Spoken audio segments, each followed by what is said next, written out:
এই জন্য আল্লাহ পাক রব্বুল আলামিন বলেন ওয়া আসবাগা আলাইকুম নি'আমাহু যাহিরাতাও ওয়া বাতিনা।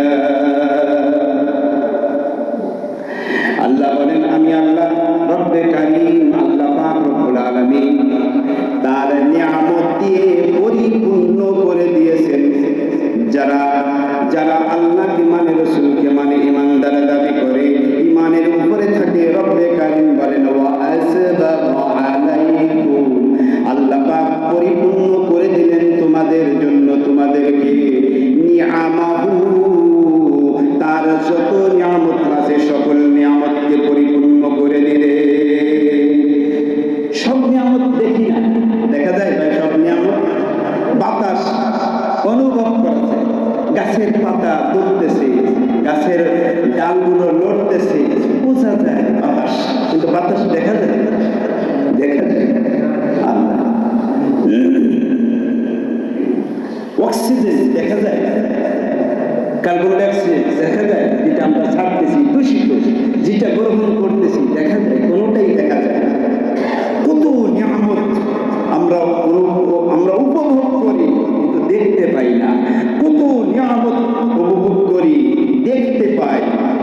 আল্লাহ তাই বলেন ওয়া আসবাগা আলাইকুম, আল্লাহ পাক তোমাদের জন্য তো পরিপূর্ণ করে দিলেন নি'আমাহু, তার নিয়ামত যাহিরাতাও ওয়া বাতিনা, প্রকাশ্যে অপ্রকাশ্যে, তুমি দেখো চাই না দেখো, তোমার নজরের সামনেও না আমার নিয়ামত আছে।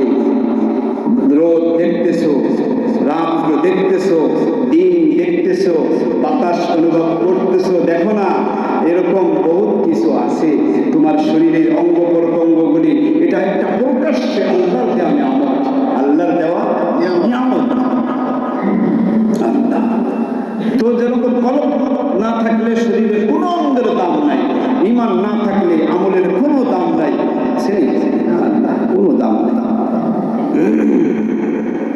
এই জন্য দুনিয়া আমরা সব পাই, বাড়ি পাই, ঘর পাই, জায়গা জমি পাই, স্বর্ণ রূপা দিয়ে ভরপুর, ব্যাংক ব্যালেন্স টাকায় ভরপুর, জায়গা জমি অমুকের চক তার চক, অমুক বংশের চক, জমি জায়গা জমি টাকা পয়সা দুনিয়ায় সব আমরা পাই, ক্ষমতা ছোট থেকে বড় সব ক্ষমতা পাই, কিন্তু রব্বে কারীমকে পাইলাম না, রব্বে কারীমকে আল্লাহকে পাইলাম না। দুনিয়ার সব ভালোবাসা পাইলাম, ছেলে মেয়ের ভালোবাসা, ছেলে মেয়েকে ভালোবাসলাম, বাবা মাকে ভালোবাসলাম, বন্ধু মহলকে ভালোবাসলাম, সমাজের মানুষকে ভালোবাসলাম, টাকা পয়সা ভালোবাসলাম, দুনিয়ার সব ভালোবাসলাম, দুনিয়ার সব কিছু ভালোবাসা দিয়ে অর্জনও করলাম, কিন্তু রব্বে কারীমকে আল্লাহকে অর্জন করতে পারলাম না, তার ভালোবাসা পাইলাম না। তাহলে তুমি কিছুই পাবে, তুমি জিরো। কথাটা ঠিক না ভুল? তুমি দুনিয়া পাইলা, ঈমান পাইলা না, ঈমানের স্বাদ বুঝলা না, ঈমানের সাথে আমল করতে পারলা না, তুমি কিছুই পাবে। তুমি দুনিয়ায় যত কিছু বাহাদুরি দেখাও, কিছুই না, তুমি জিরো। ঠিক না? Zero, zero.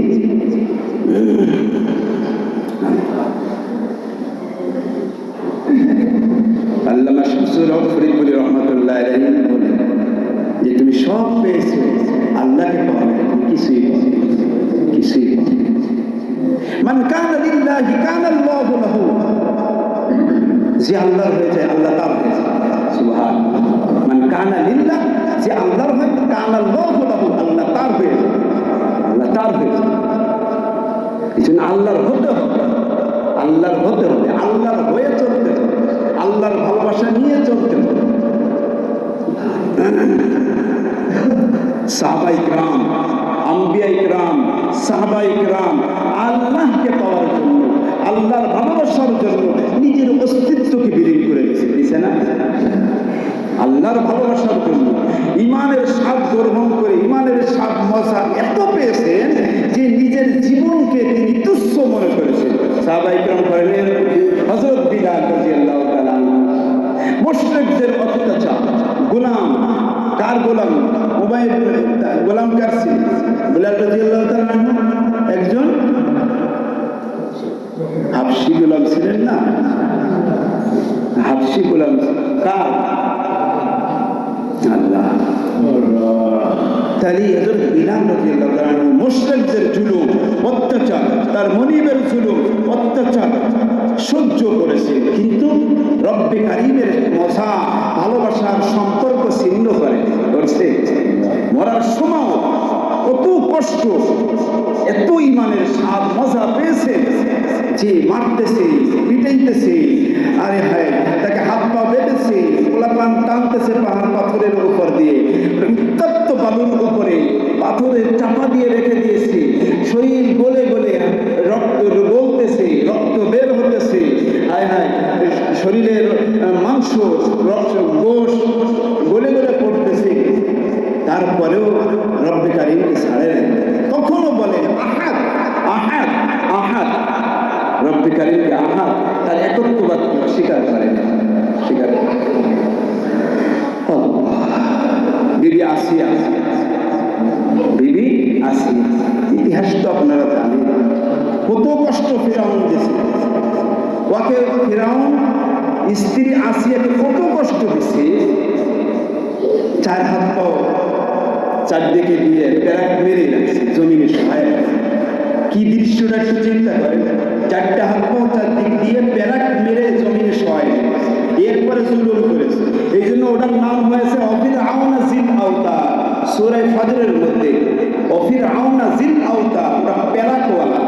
যেহেতু প্যারাকওয়ালা নাম এজন্য হয়েছে যে জিনেরই প্যারাক দিয়ে তার বিবি আসিয়াকে জুলুম নির্যাতন করেছেন। কেন? এই ইমানের স্বাদ গ্রহণ কেন করলো, রব্বে কারীমের সাথে কেন ভালোবাসা করলো, এই একটা কারণ। অপরাধ এটাই, একটাই, আর কিছু। এই জন্য দুনিয়ায় ইমানের স্বাদ গ্রহণ করার মধ্যে মজা বোঝা যায় কখন? বান্দা যখন সৎ পথে চলে, আমল আখলাক তৈরি করে, ইমান আমল সহি হয়ে যায়, বোঝা যায় ইমানের স্বাদ পাইতেছে, ইমানের মজা অনুভব করেছে, ইমানের মজা অনুভব করেছে। ভাই, একটা বেলুন ভিতরে হাওয়া দিয়ে পাম দিয়ে ছেড়ে দেবেন, তো নিচের দিক থাকে, থাকে কিনা কথা বলে? নিচে থাকে না বেলুন, কিন্তু ওর ভিতরে যখন আপনি কি ঢুকাবেন, গ্যাস ঢুকাবেন, গ্যাস দিলে ওই বেলুন কি তার নিচে থাকবে না উপরে যাবে? কোথায় যাবে? বেলুনের মধ্যে যখন গ্যাস ঢুকবে, ওই বেলুন আর জমিনে থাকবে না, ওই বেলুন মাটিতে থাকবে না, ওই বেলুন তাকে উঠাই নেবে কিসে? বাতাসে না গ্যাসে? রব্বে কারীম বলেন ইলাইহি ইয়াসআদুল কালিমুত তাইয়্যিব ওয়াল আমালুস সালিহু ইয়ারফাউ ওয়াল্লাযীনা ইয়ামকুরুনাস সাইয়্যাত। আল্লাহ পাক বলেন ইলাইহি ইয়াসআদুল কালিমুত তাইয়্যিব, কালেমায়ে তাইয়্যিবা, আল্লাহ পাক রব্বুল আলামিনের কাছে কালেমায়ে তাইয়্যিবা বান্দার নেক আমলগুলি উঠায় নিয়ে যায়, উঠাইয়া রব্বে কারীমের কাছে পৌঁছায়। ইলাইহি ইয়াসআদুল কালিমুত তাইয়্যিব ওয়াল আমালুস সালিহু ইয়ারফাউ উঠায়। ইমান না থাকলে ওই আমল জমিনে পড়ে থাকে, রব্বে কারীমের কাছে পৌঁছায়। এই জন্য আমলের মধ্যে ইমান থাকতে হবে, এর ইমান পরিপূর্ণ থাকতে হবে। ইমান যার যতটুকু, আমল তার ততটুকু, গ্রহণযোগ্যতা ততটুকু। যতটুকু ইমান থাকবে অঙ্গ প্রত্যঙ্গ দিয়ে, ততটুকু ইমানের বহিঃপ্রকাশ পাইবে। যত বাতাসের শক্তি বেশি, তত ঘুড়ি উড়াইছিলাম আমরা ছোটবেলায়, ছোট ঘুড়িও ওড়ায়, বড় ভারী ঘুড়িও ওড়ায়। কিন্তু ভারী ঘুড়ি উড়াইতে হলে তো বাতাস লাগে, বাতাস যদি নীরব, বাতাস নেই, ঘুড়ি উড়বে না।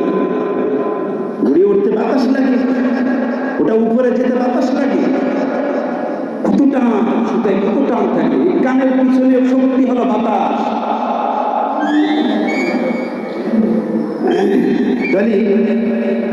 আমল যে রব্বে কারীমের কাছে পৌঁছাবে, নামাজের আমল পৌঁছাবে, রোজার আমল পৌঁছাবে, সৎ কাজের আদেশের আমল পৌঁছাবে, অসৎ কাজে বাধা দেওয়ার আমল পৌঁছাবে, সকল ইবাদত আল্লাহর কাছে পৌঁছাইতে হলে ইমানের শক্তি যত থাকে, আল্লাহ পাকের কাছে আমলের দাম তত বেশি হয়, তত বেশি হয়। ইলাইহি ইয়াসআদুল কালিমুত তাইয়্যিব, কালেমায়ে তাইয়্যিবা কি? লা বান্দা যখন পড়ে বান্দার অন্তরের ভিতরে ওটা গেঁথে যায়, ওইটা অন্তরে ঢুকে থাকে, ওটা কলবের মধ্যে জড়িয়ে যায়। যখন জড়িয়ে যায় তখন এই কলবটা হাতকে সে চলাফেরার সুযোগ করে দেয়। এই তখন এই কলব নামক এই ইমানটা পাও ঠিক মতো চলতে বলে, হাতটা ঠিক মতো চালাইতে বলে, চোখ দুইটা ঠিক মতো চালাইতে বলে, কান দুইটা ঠিক মতো চালাইতে বলে, জবানটা সংযম রেখে ধর্মের পক্ষে কথা বলতে বলে। এভাবে সমস্ত অঙ্গ প্রত্যঙ্গগুলি ঠিক হয়েছে। এই জন্য আমাদের তো ইমান দুর্বল। 5 ওয়াক্ত নামাজে এক ওয়াক্তও পাওয়া যায় না। ওই যে ইমানের হালাত, ওই রোজার সময় রোজার রাখার খবর পাওয়া যায় না। হকের পক্ষে কথা বলা, হকের জন্য যখন টাকা চাওয়া হয়, হকের পক্ষে যখন জীবন চাওয়া হয়, হকের পক্ষে যখন জনগণকে চাওয়া হয়, তখন দেখা যায় ইমানের দুর্বলতার কারণে হকের সাড়া দেওয়া হয় না, কোরআনের পক্ষে থাকা হয় না, উলামায়ে কেরামের পক্ষে থাকা হয় না। এই জন্য ইলাইহি ইয়াসআদুল কালিমুত তাইয়্যিব ওয়াল আমালুস সালিহু ইয়ারফাউ। আল্লাহ ঈমান যত মজবুত হবে আমল তত রব্বে কারীমের কাছে পৌঁছাবে। ঈমানটা ঠিক করে নাও, ঈমানটা ঠিক করে নেওয়া। এই যে দুইটা পাও আল্লাহ দিলেন, কে দিলে? আল্লাহ পাক। দুইটা পাও আল্লাহ, নামাজ পড়তে দুইটা পাও লাগে না? ঘর থেকে হেঁটে আসতে মসজিদে লাগে না? বিছানা থেকে বাথরুমে যাইতে পাও দুইটা লাগে ভাই? বাথরুমে যাইতে পাও দুটো ব্যবহার করা লাগে না? বসতে লাগে কয়েকটা জোড়া, মাথায় এক জোড়া, তারপরে হাঁটুতে এক জোড়া, এরপরে আসেন নিচে যান, ওখানে কতটা জোড়া লাগে না? এই কয়টা জোড়া যদি আপনি ব্যবহার করতে না পারতাম তাহলে বাথরুমে গিয়ে কুকুরের মতো প্রস্রাব পায়খানা করা লাগতো না? বসা যাইতো না। তাহলে কি অবস্থা? দাঁড়ায় কাজ করা লাগতো। এই যে পাওটা আল্লাহ দিলে, এটা কি একটা নিয়ামত না? ওয়াসবাগা আলাইকুম নিয়ামাহু যাহিরাতান ওয়া বাতিনা। প্রকাশ্যে তোমার কত নিয়ামতের মধ্যে একটা নিয়ামত চিন্তা করো, আমি আল্লাহ তোমাকে দিলাম। এই পা যদি ঠিক না রাখতাম তুমি ঘুমাইতে পারতে না, ঘুম থেকে উঠতে পারতে না, বাথরুমে যাইতে পারতে না, ঘর থেকে মসজিদ যাইতে পারতে না, আত্মীয় স্বজনের বাড়ি যাইতে পারতে না, ব্যবসার জন্য দোকানে যাইতে পারতে না, চাকরির জন্য তোমার কর্মস্থলে যাইতে পারতে না, তুমি কোথাও কোনো যাইতে পারতে না, তুমি বেডে শুয়ে থাকা লাগতো। এই পাওয়া আছে, সমস্ত অঙ্গ প্রত্যঙ্গগুলি আছে, মসজিদে পাওয়া যায় না, ইমানের পক্ষে পাওয়া যায় না, ইসলামের পক্ষে পাওয়া যায় না। দুনিয়ার লোভে, দুনিয়ার পিছে, দুনিয়ার ক্ষমতার লোভে আমরা আখিরাতকে ধ্বংস করে দিয়েছি।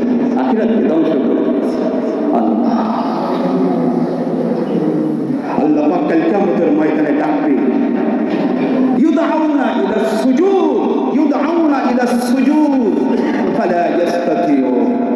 আল্লাহ বলবে দৈনিক 5 ওয়াক্ত নামাজে সুন্নাত সহ, ফরজ নামাজ সহ কতটি সিজদা তুমি করো নাই? আমি তোমার কাছে কতটা সিজদা পাবো? দৈনিক তুমি হিসাব করো, কতটা সিজদা আমি আল্লাহ তোমার কাছে পাবো? তুমি সিজদা কিন্তু দাও নাই। আজ আসো, ইউদআউনা ইলাস সুজুদ, আমার প্রাপ্য পাওনা সিজদাগুলি আদায় করে দাও। পারবো দিতে? ফালা ইস্তাতিউন। আল্লাহ বলেন পারবে না। কারণ কি? দুনিয়ায় তুমি মাজা নড়াইতে পেরেছো, ভাঁজ দিতে পেরেছো, বসতে পেরেছো, হাঁটু ভাঁজ দিতে পারতেছো, পা ভাঁজ দিতে পারতেছো, হাত ভাঁজ দিতে পারতেছো, নখগুলি ভাঁজ দিতে পারতেছো, মুষ্টি করতে পারতেছো, ঘুষি দিতে পারতেছো, ঠেকাইতে পারতেছো, সব পারতেছো। আসো এখন আমার এইগুলো প্রাপ্যগুলি আদায় করো। রব্বে কারীম বলে ফালা ইস্তাতিউন। তখন তোমার মাজা বাঁকা হবে না, পাও বাঁকা হবে না, হাত বাঁকা হবে না, যেভাবে ঠিক কাঠের মতো সোজা হয়ে থাকবে। আল্লাহ পাক সোজা হবে। আল্লাহ পাক আমাদেরকে কষ্ট পাইলেন ভাই, মাফ চাই, কষ্ট পাইলেন। এই জন্য ইমান শিক্ষা করা দরকার, আমল সহি করার দরকার। ইমান যত শক্তিশালী হবে, ইমান যত মজবুত হবে, আমল তত তারাক্কি হবে। বেলুনের মধ্যে যত গ্যাস থাকবে, বেলুনের ফোর্স তত আসমানের দিকে থাকবে, ইমানের ফোর্স তত থাকবে, আমল তত রব্বে কারীমের কাছে পছন্দ হবে। এই ইমান তৈরি করার জন্য, ইমান শিক্ষা করার জন্য আল্লাহ পাকের রাস্তায় বেরোতে রাজি আছি ইনশাআল্লাহ। সামনে ইজতেমা আসতেছে 31-1-2 ফেব্রুয়ারি ইনশাআল্লাহ। ইমান আমল শিক্ষা করার দরকার। ইমান আমল নিয়ে সমাজকে ইমান আমলের পরিবেশে তৈরি করার দরকার। নিজের সমাজ পরিবারটাকে ইমানের মধ্যে আনা দরকার। ইমানের গঠনের মধ্যে আমলের তৈরি করার দরকার ইনশাআল্লাহ। এই জন্য খেয়াল রাখবো, প্রস্তুতি নিব ইনশাআল্লাহ। ইজতেমায় যাবো ইনশাআল্লাহ। নিয়ত করা যায় না?